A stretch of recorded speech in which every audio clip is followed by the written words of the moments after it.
Olá, tudo bom com vocês? Espero em Deus que sim. E como não poderia deixar de ser, antes de qualquer tarefa, qualquer coisa que envolve a questão do espiritismo, gostaríamos de começar com uma breve prece, que nós possamos então elevar o nosso pensamento ao alto, a Deus nosso Pai, até Jesus nosso Mestre, rogando o amparo e o fortalecimento da espiritualidade amiga que possa estar conosco nesse instante, nos fortalecendo, nos intuindo e nos instruindo, para que possamos extrair o melhor do aprendizado que foi proposto na temática de hoje. Que assim seja, graças a Deus. E hoje nós vamos falar sobre o capítulo 66 do livro Palavras de Vida Eterna. E o nome do capítulo é O Primeiro Passo. E Emmanuel destaca uma passagem do Evangelho de Mateus, capítulo 7, versículo 12, onde Jesus diz assim, eu peço permissão para ler. Portanto, tudo o que quiserdes que os homens vos façam, fazei-o assim também vós a eles, porque esta é a lei e os profetas. Jesus. Pois bem, quando eu lia os comentários de Emmanuel a respeito desse trecho, me fez recordar de uma história onde, certa noite, em desdobramento, um mentor da vida maior levou uma pessoa, levou um rapaz, para que ele presenciasse uma cena. E na cena, o rapaz teve a oportunidade de ver o seguinte: um tigre havia acabado de caçar, arrastou a sua presa já morta, né? Arrastou a sua refeição até na frente de uma gruta, de uma caverna, e ali seguiu o ciclo da vida, se alimentou, comeu e saiu e deixou os restos que ele não mais comeria ali. Da caverna, após o tigre se afastar, saiu um lobo, doente, cansado, se arrastando, e daqueles restos do tigre o lobo se alimentou e voltou, se arrastando para a caverna. O mentor virou para o seu tutelado e falou: tá vendo isso? Pois vai tu e faz o mesmo. E o rapaz acordou. Acordou com um novo propósito, com um novo objetivo. Pediu conta do emprego, saiu do emprego, largou os estudos e viveu. Viveu esperando que a providência divina satisfizesse a ele todas as suas necessidades. No seu pensamento, ele acreditava que aquela lição que o mentor deixara para ele se tratava de uma lição de fé, uma lição de confiança, de confiar na providência divina, e assim ele estava fazendo. Só que o tempo foi passando. Ao pouco, sua condição financeira foi se degringolando cada vez mais, seus familiares foram se afastando dele, ele começou a ficar doente, deprimido, sozinho. Quando ele já estava, como a gente costuma dizer no linguagem popular, no fundo do poço, ele teve um novo sonho com o seu mentor, que em desdobramento estava ali, olhando para ele com um certo olhar de tristeza, uma certa decepção, né, pela mensagem mal interpretada. E o rapaz achou ruim com o seu mentor. Disse assim: ora, o senhor não tinha me mostrado lá a lição do tigre e do lobo? Pois eu segui a risca a lição que o senhor me deu, e olha o meu estado, olha o trapo de homem que eu estou hoje. Nisso o mentor virou para ele, sorriu e falou: você entendeu tudo errado. Quando eu te mostrei a cena, era para você fazer igual o tigre, não igual o lobo. Era para que daquilo que você lhe era em excesso, você pudesse ajudar os outros, você pudesse auxiliar os outros. E não para que você ficasse sentado só esperando a providência divina, incentivando a sua própria preguiça. Foi só aí que o rapaz entendeu o significado da mensagem. Emmanuel nos fala, nessa mensagem, desse texto destacado, das palavras de Jesus, a necessidade que nós temos de plantar, sim, semear. Muitas vezes, talvez nas nossas impaciências, nas nossas decepções, nas nossas frustrações da vida, ou nos nossos achismos, nos nossos melindres, enfim, Em diversas coisas mal resolvidas da gente, a gente espera que tudo caia em nossa mão sem que a gente plante, sem que a gente semeie. A gente espera uma mesa farta, um banquete farto, cheio de frutas, cheio de comida. Só que a gente esquece de colocar a mão ao arado, a mão na charrua, esquece de preparar o solo, esquece de semear o solo, esquece de regar a planta, de cuidar e, acima de tudo, esperar o tempo, tal qual ao exemplo bendito do agricultor, esperar o tempo para que aquela planta frutifique, para que aquela planta floresça, para que aquela planta renda frutos, os frutos necessários que vão nos alimentar, os frutos necessários que vão nos prover, e para aquilo que não nos for de utilidade mais pelo excesso, talvez, daquilo que nós plantamos, que a gente possa compartilhar com aqueles que necessitam.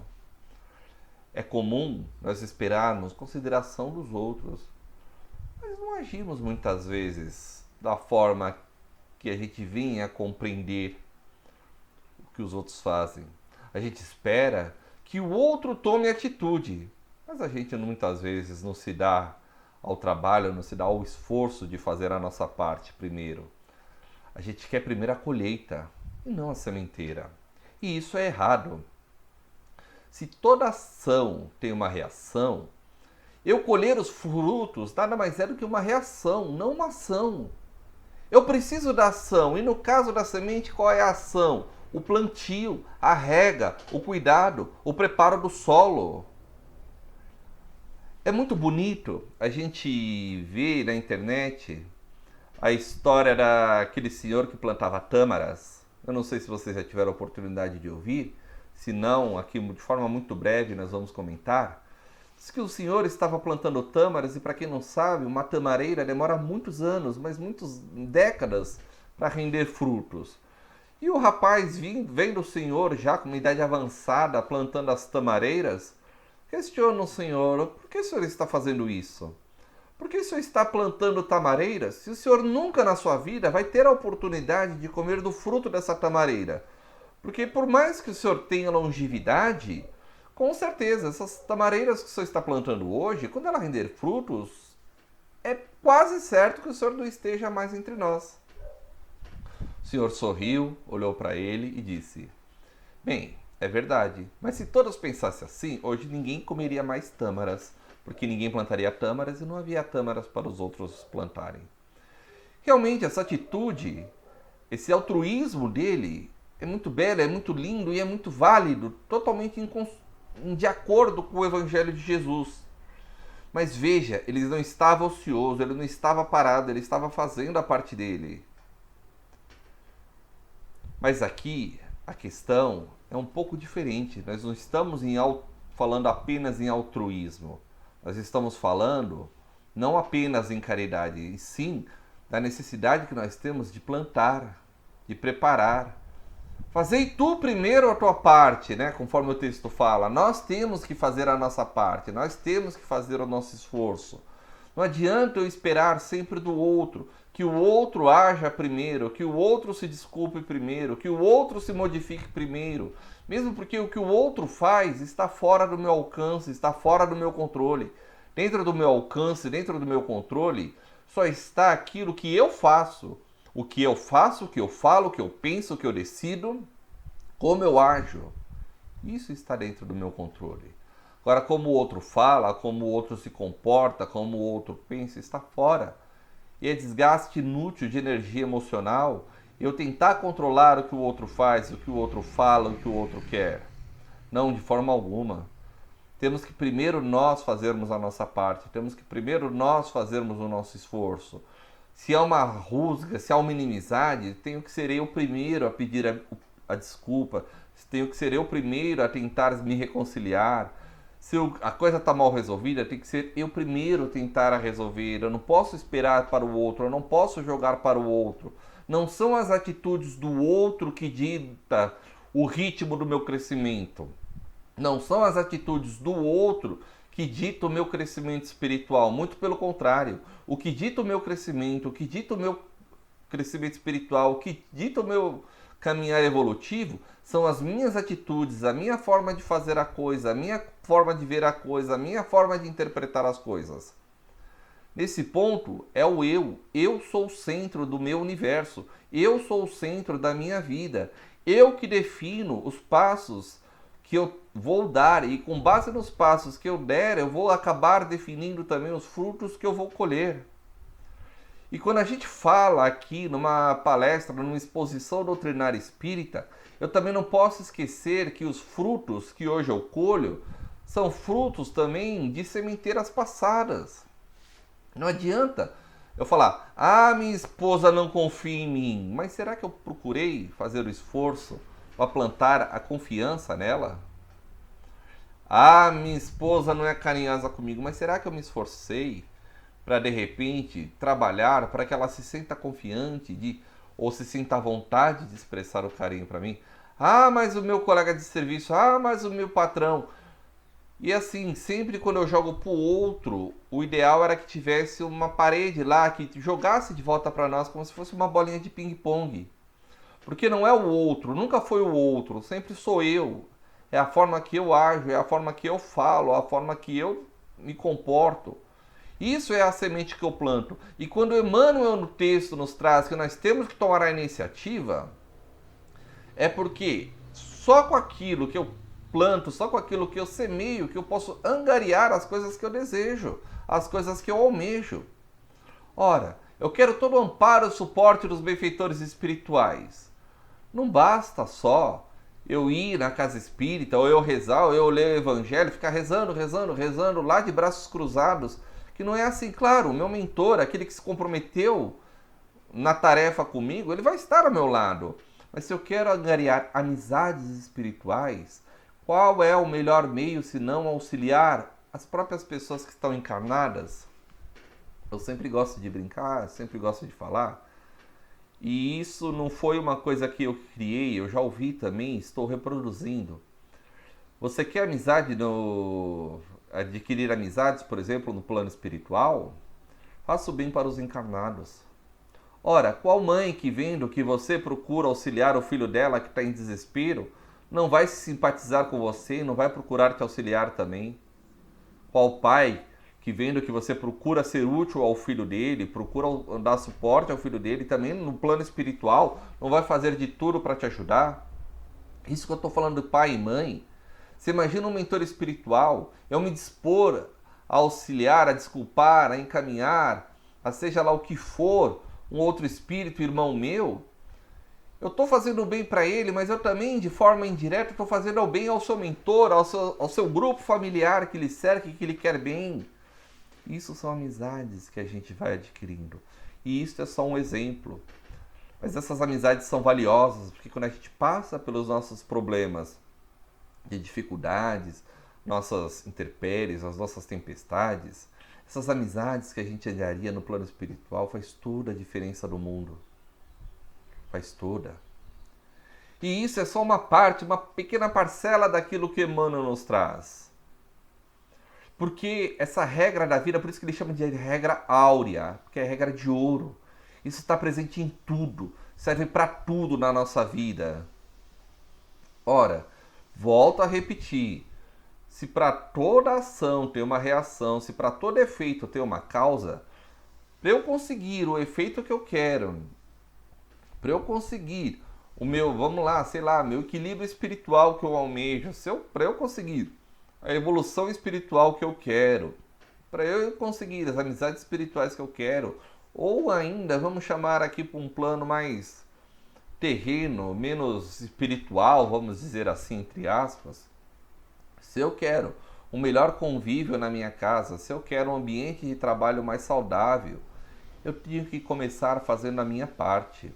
E muitas vezes, começar fazendo a minha parte, as pessoas acreditam que são coisas muito complicadas, coisas muito difíceis, muito distantes, digno de santificação, digno de beatitude.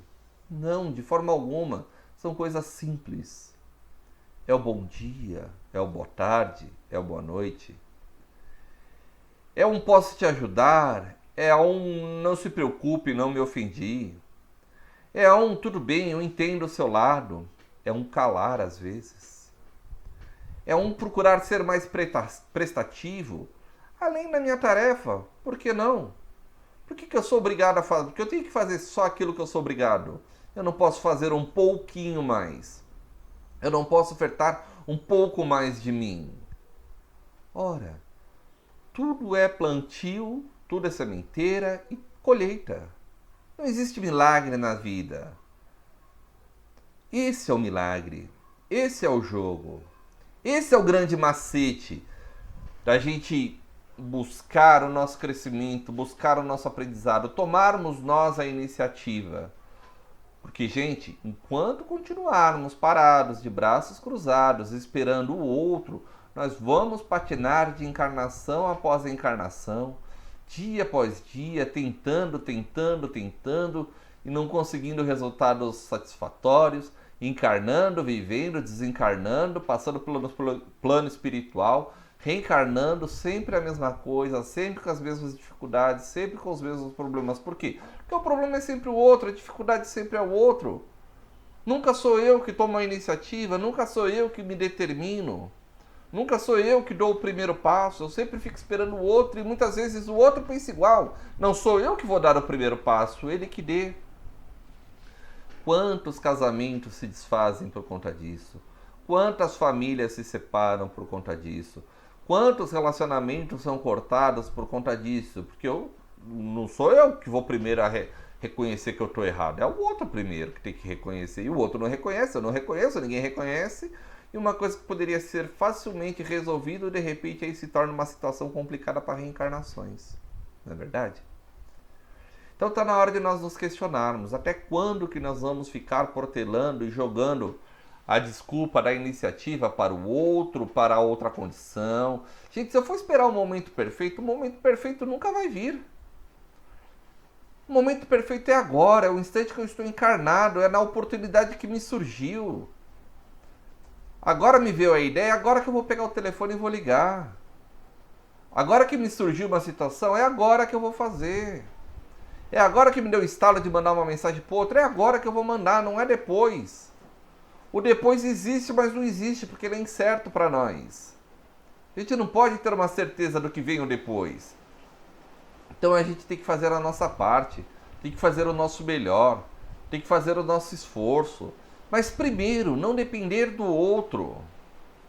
Pode ser que hoje a gente não precise, mas amanhã ninguém garante. Pode ser que hoje a gente não precise, mas a gente não garante que a gente não vai precisar disso para por um ente querido, para uma pessoa que nós amamos. Não pode. A gente não pode ficar protelando mais. A gente precisa se definir, precisa caminhar, precisa ir adiante, escolher dar um passo além, escolher ir um pouco mais adiante, porque senão não adianta.